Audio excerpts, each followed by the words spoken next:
I'd rather chase a check than check on you. And I'd rather chase a flex than flex on you. I'd rather count it up than have to count on you. I'd rather be on my own than be with you. I'd rather be a hoe than have to hold you down.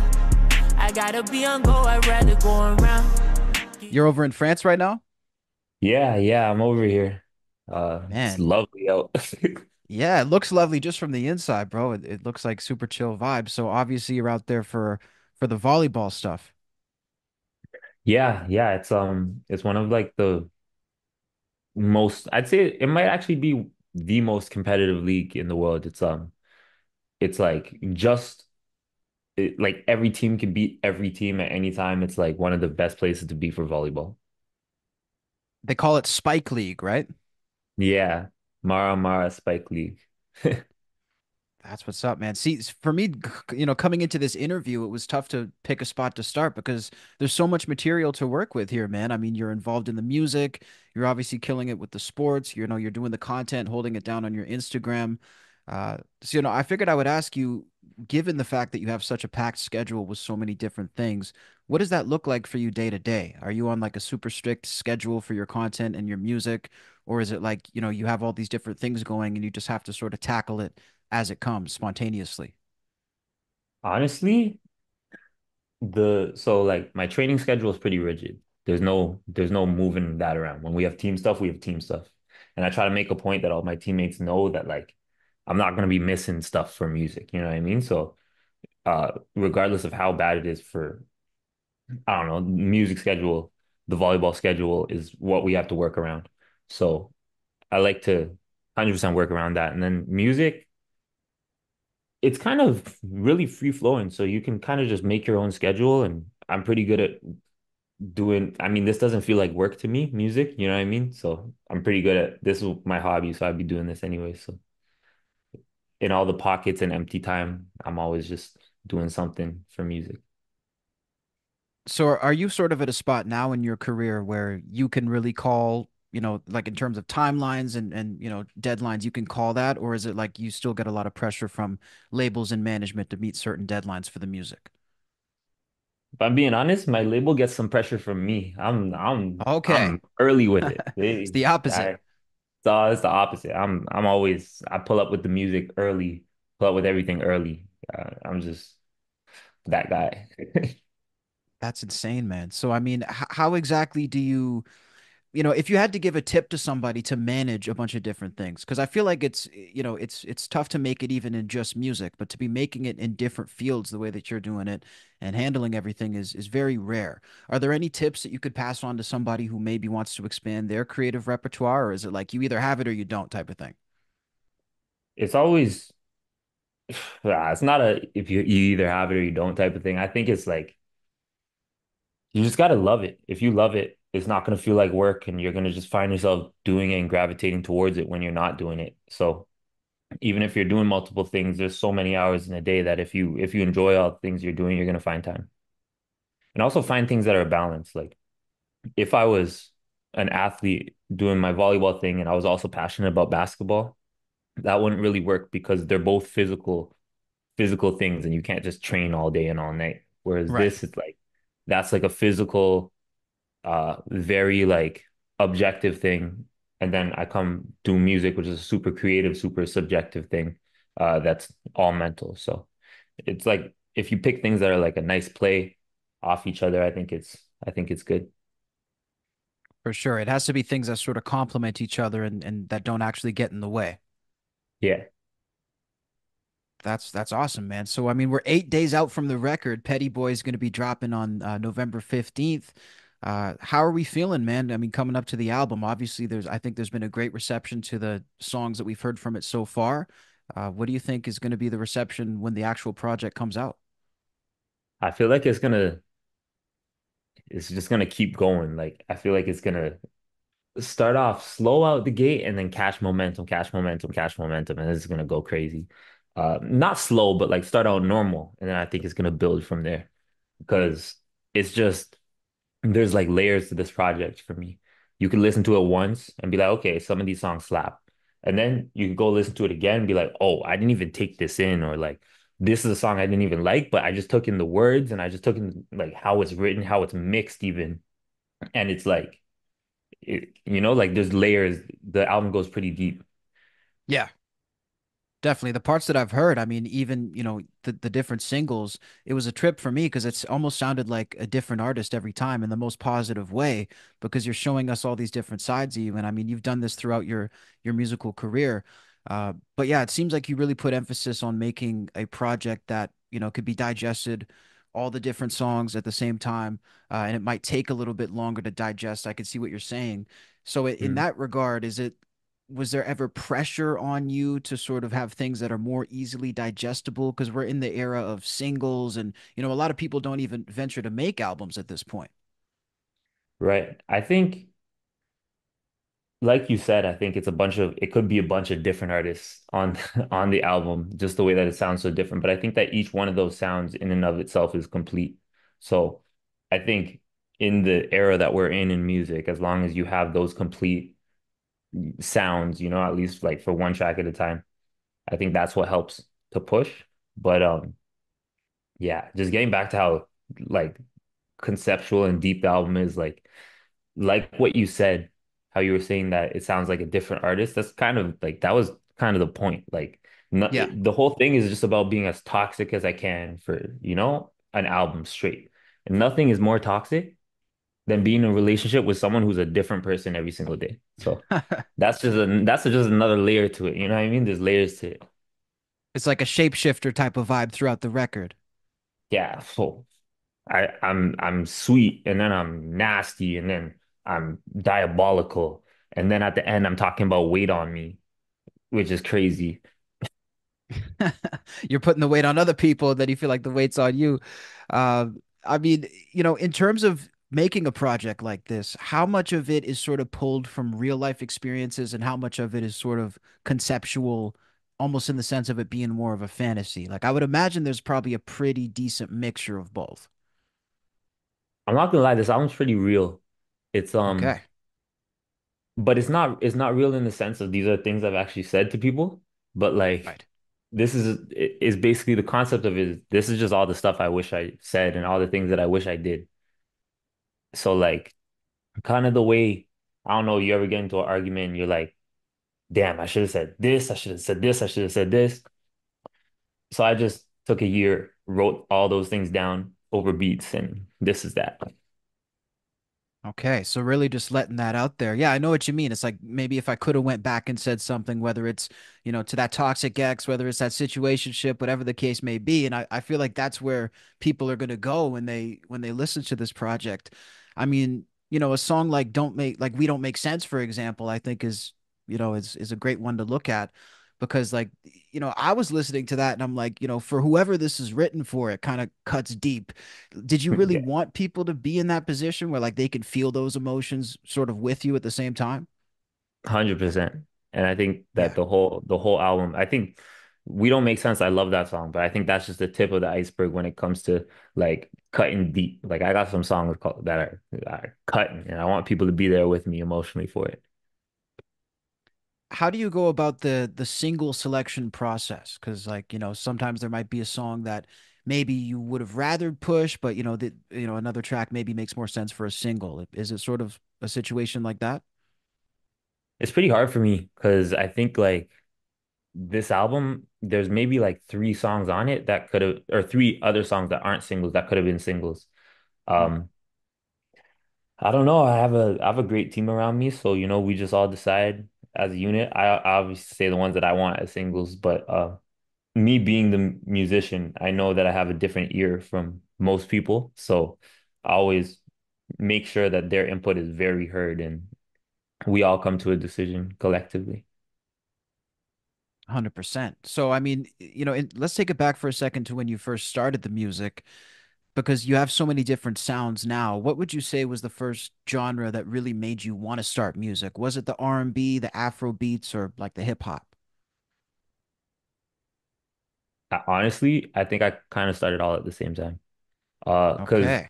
it might have something to do with the way that I came into music. Like I was a engineer slash producer. To be honest, I was just a kid that built a studio in his house. So then like all the mandem could come over and and record for free. And I was just learning how to mix, and I was like fascinated because they're all, they're all artists and they actually have like some buzz going on.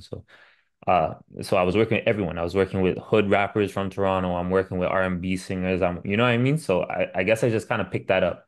But the Afrobeats thing, that's always been in my blood. I've been playing djembe for so long, like which is an African drum, West African drum. So and just listening to that type of music in the house growing up, like that's just kind of in my blood at this point. But I think I kind of came to all of the different genres that I touch now at the same time. Yeah, and I mean, it seems like in Ontario, that's sort of something that you can't really avoid, right? I mean, it's so inherently in the makeup of all the cities out there. Do you feel like that is sort of the main component of the genre bending is like just the fact that it's such a melting pot in general, especially in Toronto? Yeah, I think like the fact that Toronto has like three artists that are on the top of the music, hip hop or like urban. I don't even want to say urban. I don't even know what to call it. Like relevant music scene. Yeah, More than three. We got producers galore. Like we got so many. Um, it's not like it's not an accident. Like we have so much perspective on culture up there because there's so many different cultures that we interact with intimately from young. You know what I mean? Like if you go to like I spent time in LA. I don't know how many people in LA grow up with friends that they don't speak English in their house. They only speak, mm, like they only speak Punjabi in their house, or like they only speak like, like just all types of. We got everything. We got everything. whatever you want. We got it in Toronto. So we're introduced to all those cultures, and with that comes music, and I think that that's part of the Toronto sound. Oh, without question. I mean, when we talk about the guys being on top from Toronto and how big it really has been, not only for the Toronto scene, but just for the world music scene, how do you think that that has impacted the scene back in Toronto? Because I feel like, 10, 15 years ago, there was this hunger of we want to put this city on the map. And that's been done, 1,000 times over. It's indisputable now. So, Hmm. what do you think that does for the scene? Is it a positive thing? Is it a negative thing, or both? Toronto is just a funny place. Like it is as amazing as it is musically and everything, it is also still known as the screw face capital of the world. Like people don't like to help each other out. People rather fight each other. Like even right now, there's a rapper who just got out of jail. Drake paid his lawyer fees, and now he's coming at Drake on IG. That could It's only happen in insane. Toronto. Like this could only happen in Toronto. You know what I mean? So like Toronto's not a place where everyone's just helping each other. It's an interesting place, an interesting dynamic. For sure. So you don't think that's changed much even now that, like the city's on the map. You feel like it's still the same old ways. Yeah, it's the same way. It got bad for a bit. It got real bad for a bit, like a couple years ago. I think it cooled down a little bit, but uh yeah, it's still the same. Now, how would you say being an artist from Toronto has impacted your creative journey in places like the States and, even places like France? How do you feel that Canada is viewed in the entertainment space today as opposed to maybe when you started? Canada, well, I don't know about Canada as a whole, but Toronto, we're loved. Everywhere we go, it's like, oh, you're from Toronto. They look at you differently just because Yeah, you're from that hub. Like we don't have, it's not like we're from LA where just everyone kind of goes. Like the weekend went to my high school. You know what I mean? Like I mean, he's older than I am, so he went before I was there, but like we have all those like sick artists, like a bunch of like niche artists. We got Party Next Door, like we got Roy Woods, like we got Anders, we got so many like artists that people actually love. You know what I mean? Obviously, I could say Drake. Um, so I think that that kind of rubs off on the whole scene. And so many producers are from Toronto. Like Toronto might be one of the most active cities as far as producers go. So like everyone really in the industry knows some real hitters from Toronto, like some real steppers in this music. So yeah, the reception wherever you are, when you say you're from Toronto, it's always good. do you think that an artist today could really pop off if they're from Toronto if they just stayed in Toronto and they never ventured out to the States? Or do you feel like the States is essential for that journey to kind of get to the next step? I think 100% you got to go to the States. It's non-negotiable. But you also got to go like to Europe. You got to go as far as you can. You just got to go everywhere. Um, because like I was saying, like Toronto, the culture is not to help people. Like one of the hardest places to perform as a Toronto artist is crazy, but it's in Toronto. Like it's really rewarding when it goes well, but in Toronto, too like they're too worried about how they look to have fun. You know what I mean? You go to Germany, everyone loves you. They've never heard of you, they love you. You know what I mean? So, and then Yeah. like some of my craziest shows were in Germany just because like just the vibe. They just like the way the music sounds. They come up to you right after the show. They're like adding all your songs on Spotify. Now they're fans for life. These people hit me up. Um, so yeah, I definitely think you got to move around. That's like key, Yeah. number one key to the game. For sure. No, you have to. And it's such an interesting perspective as well when you talk about like Germany and places like that. There seems to be such acceptance of discovering new music. Whereas I think in Canada and in America, there's like people want to kind of know who you are before they open up to you in that way and give you a shot. I don't know if you've noticed that in general, but it seems to be a big thing, especially in Europe. There's that openness to discovery. Yeah, 100%.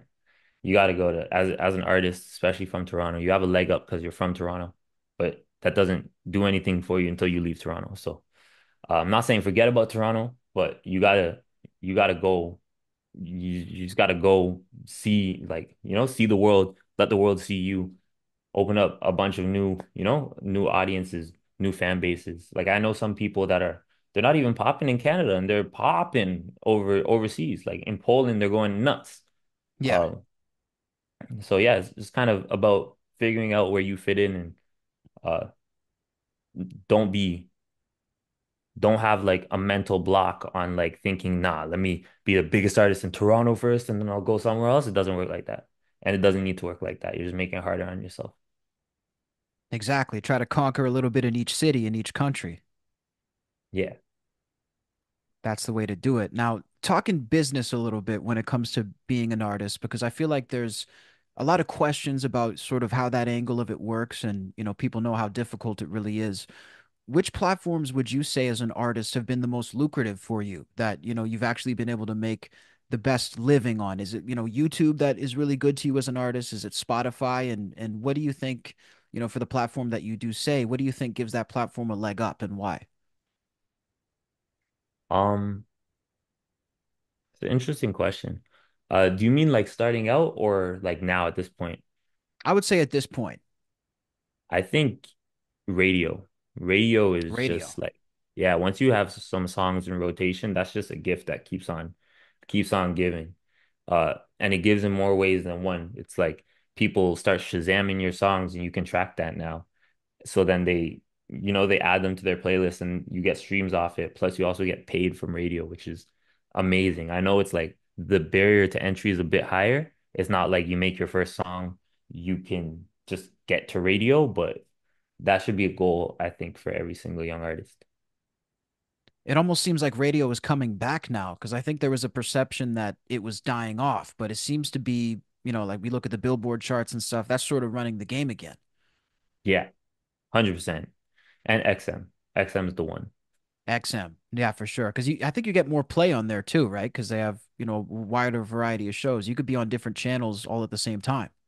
Yeah, and I think they're not I think I know their audience is a lot broader. Like Yeah, since it's like one station goes across North America, you know what I mean? So like yeah. people from everywhere in North America are hearing you at the same time instead of just local. So So how about at the beginner level? You did mention that, like when you first started and you felt like you were starting to make traction with this and saying, okay, I could maybe do music as my career. What were the pieces that fell into place to sort of push that forward? it was just it's kind of the same place where it is now. It's like the algorithms on Spotify and YouTube at the beginning for me, they just kind of started pushing my music. I guess it's because of like the data behind like like how people interacted with it, like how long they watched, if they sent it to people, if they liked it, if they commented, subscribed, whatever. Um, but I think now more than ever, it's an amazing time to start out your career as an artist because like there's no more like barriers to entry. It's not like you got to go find a record company. You can make more money in this without a record company if you just figure out a lane that works for you and go crazy at it. Now, in terms of the business again, I mean, what would you say is the most challenging part of being an artist that is not related to the actual music? I think it's just the industry. Like this is a slimy industry. Uh, I mean, I think we all saw a bit of it with like what's happening right now with Diddy, but even like to a lesser extent than that, there's always someone shysting someone going on. Like someone has a big record coming out with some huge artist as a producer, but they're trying to cut him off the song. Like there's always something crazy going on. So I don't know. The way I've been dealing with that is just trying to spend as much time away from the industry as possible. Like I got my crew of people that I like to make music with, and that's it. I got my team, really tight-knit team. That's it. I don't really spend that much time in LA running around the circuits and doing all You got to that. protect yourself from that sort of energy to a degree, I would imagine. Yeah, 100%. I think it can get to a point where it makes you not even want to really do this, and you don't ever want to get to that point because that point's like if you're not waking up every morning, like thanking your lucky stars that you're an artist for a living, something went wrong. Yeah, but it seems like so many people get to that point though. But again, they immerse themselves in all of the sort of positive and negative excesses of this business, right? The yes men, the people who are going to try to take from you. But even like you were saying, I saw on your Instagram, you were talking about how you're not overtaken by that desire to be the biggest artist or the biggest sports player. You're just trying to take care of the fam, and like I respected that. So you would say that immersing yourself in the family and in the real life, it keeps you grounded that way. 100%. Also, another crazy dope artist from Toronto named Toby. Um, he has this quote he always says, it's like, don't forget to live. And Yes, that's like nothing can be more true, you know? We all work, we want to, we all have the drive to want to, do everything we can, but definitely don't forget to live and it'll pay off and it'll help you even in your endeavors. for sure. Yeah, mentioning a guy like Toby, he's been on this show as well. I mean, and talking to guys like you and him, seeing the new generation pushing forward for Toronto, man, it's super exciting, and I feel like it's energizing for people all around the scene. What do you hope as somebody at the forefront of that? What do you hope that this new generation of Toronto artists can do to push the needle forward, picking up from where these other legends have left off? Like what do you guys hope to sort of take it to?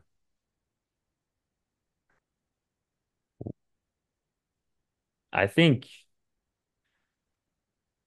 that's a great question.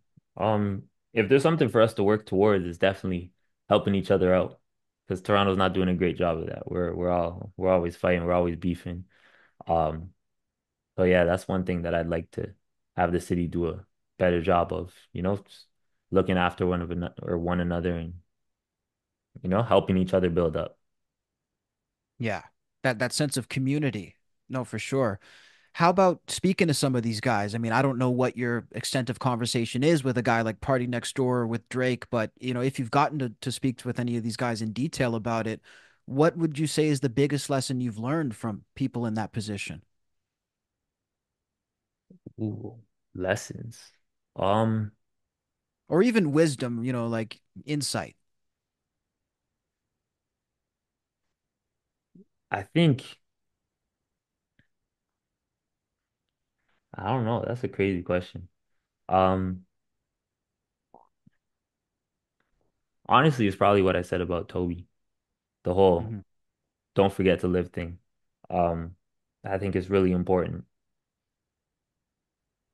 in For sure. anything, but definitely in this because it's such a toxic industry.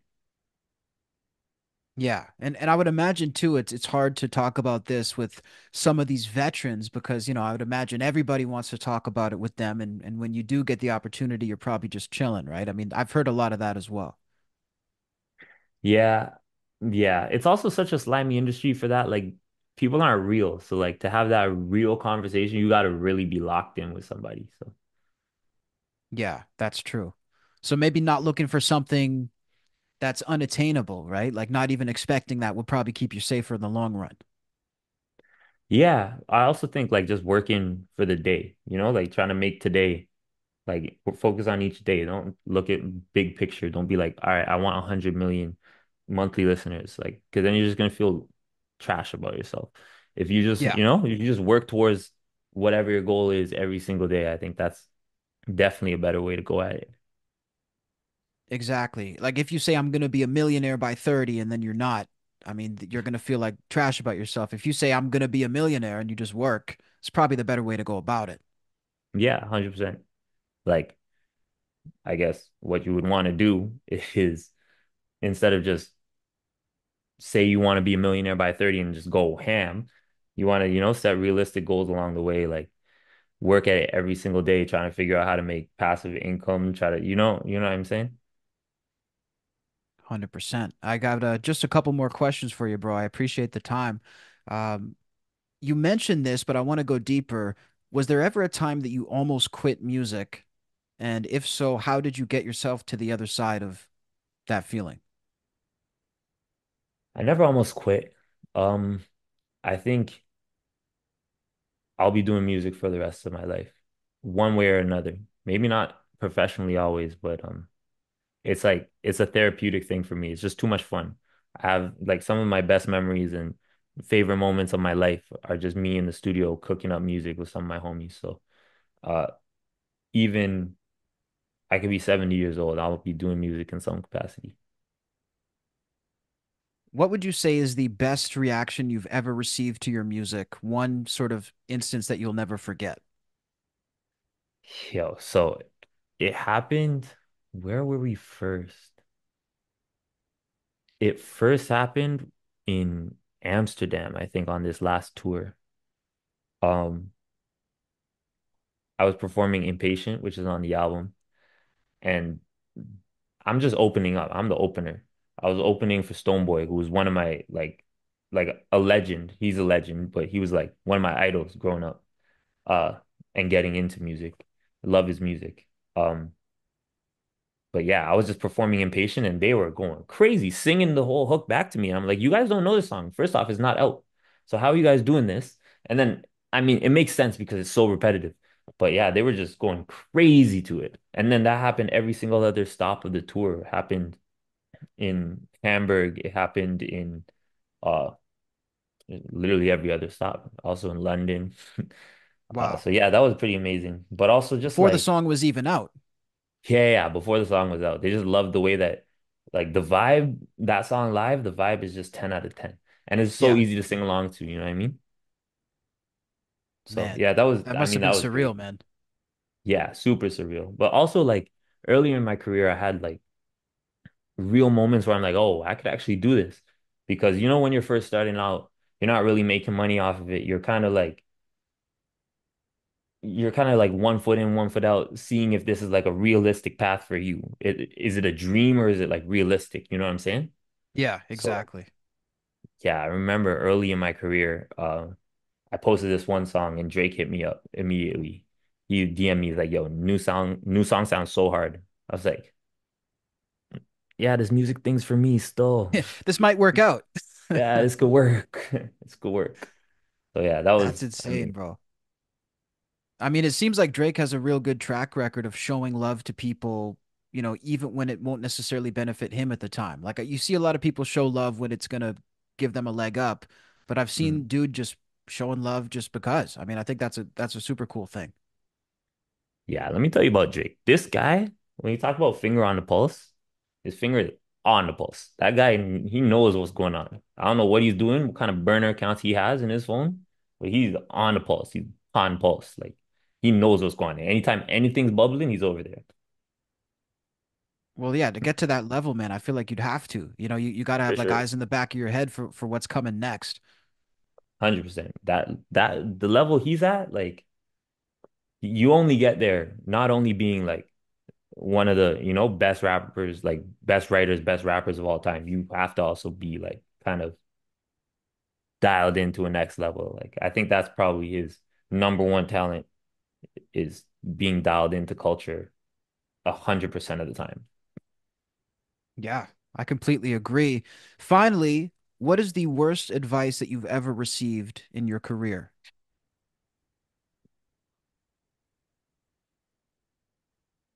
I received some crazy advice one time. I'm not gonna say from who, but it's from a huge artist. Um, he's like, basically everybody in this industry signs one terrible deal. And he was trying to convince me to sign a deal with him at this time. He's like, everyone signs one terrible deal, but that's how you get somewhere in this industry. You sign a terrible deal and then you start making money. Yeah, I didn't sign the deal, but yeah, that was Thank some God. crazy advice. That's insane, man. So he's basically saying it'll make you better if you sign this terrible deal. It'll push you further once you get out of it. Yeah, yeah, which is So there you crazy. go, folks. Don't sign any terrible deals. You guys heard it here first. That's not the way it works. That's so Yeah, funny, man. Listen, Kofi, I really appreciate your time, bro. We want to let everybody know that the new record, Pettyboy, is going to be out everywhere. November 15th. We're going to put all the links down below for you guys to go and pre-save, go check it out. And Kofi, man, keep killing it, dude. It's great to see somebody from out here making the country proud and doing the sound justice, man. So I'm definitely looking forward to seeing what you got with the record. appreciate you. Thanks for having me.